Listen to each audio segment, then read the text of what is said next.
Hello everyone. Today I will tell you a story. The story is titled, Quirky and the Slow Evenings That Teach Me to Breathe.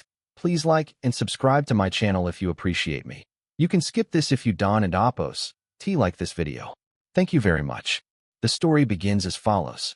Every evening, when the last light fades from the sky and the noise of the day begins to settle, Quirky and I return home together.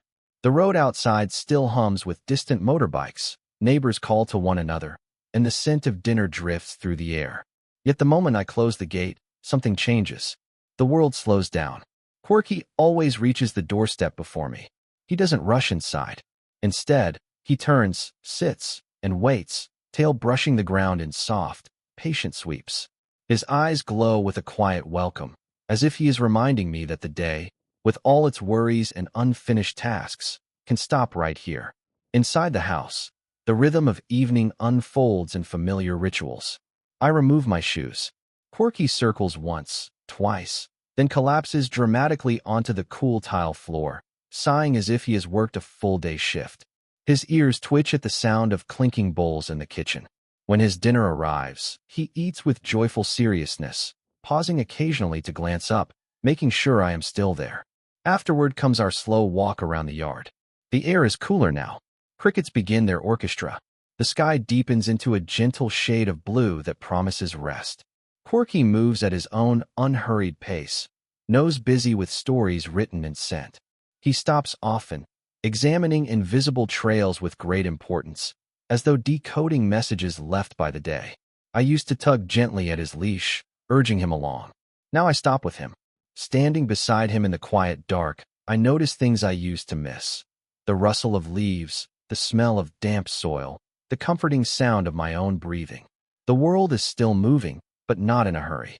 When we return indoors, Quirky chooses his evening position carefully. Sometimes he curls at my feet. Sometimes he stretches beside the doorway like a small guardian. Other nights he rests his chin on my slipper, as if anchoring himself to my presence. On busy days, my mind continues racing long after I sit down. But Quirky watches me with soft, steady eyes that seem to say, "You are home now." That is enough. And slowly, I begin to believe him. Evenings with Quirky are never dramatic.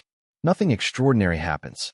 Yet within their quiet repetition lives a small, steady magic. After dinner, I often sit at the wooden table, answering messages or finishing leftover work. The glow of the screen reflects in the window, reminding me of unfinished responsibilities and tomorrow's tasks. Beside me, Quirky rests his head on my foot, warm and reassuring. Every few minutes, his tail taps softly against the chair leg, a gentle reminder that life exists beyond deadlines. Sometimes the electricity flickers and the lights dim for a moment. In those brief pauses, the house falls into soft shadow. I pause too. Without the buzz of modern noise, I hear Quirky's breathing, slow, rhythmic, peaceful. I realize he has already entered the evening fully, while I am still arriving.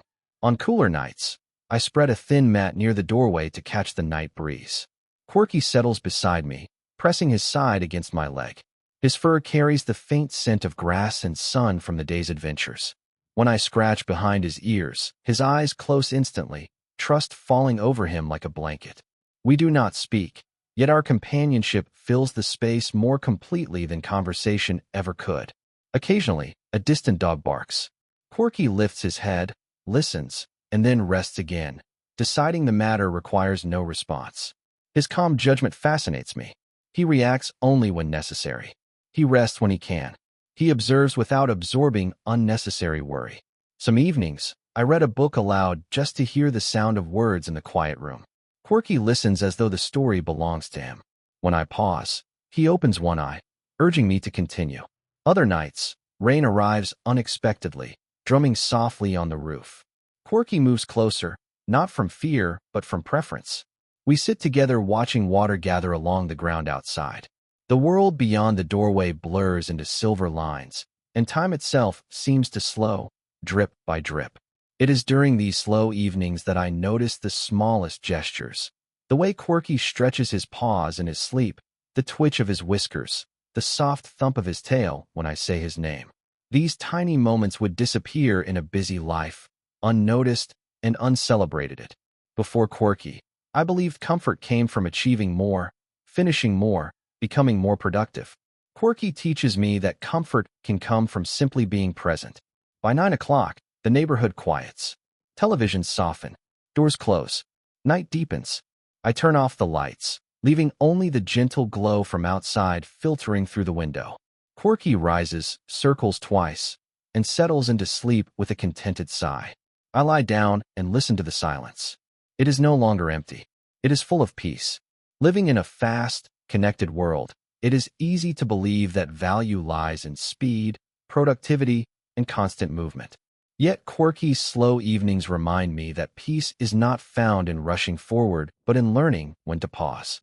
His quiet companionship teaches me to set aside my phone, soften my breathing, and be fully present in the small moments that truly shape a meaningful life. Animals live without the burden of unnecessary worry. They rest when tired, observe without judgment, and give affection without condition. By sharing our lives with them, we are invited to rediscover patience, gentleness, and emotional balance. Caring for a pet is not only about responsibility.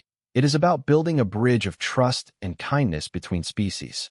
In modern life, we can apply these lessons by creating device-free evenings, spending time outdoors, and offering calm attention to the people and animals around us. Slow routines reduce stress, improve mental health, and strengthen bonds within families. When we choose presence over hurry and compassion over distraction, we build a kinder world, one quiet evening at a time, with loyal companions guiding our hearts toward empathy, gratitude, and lasting peace.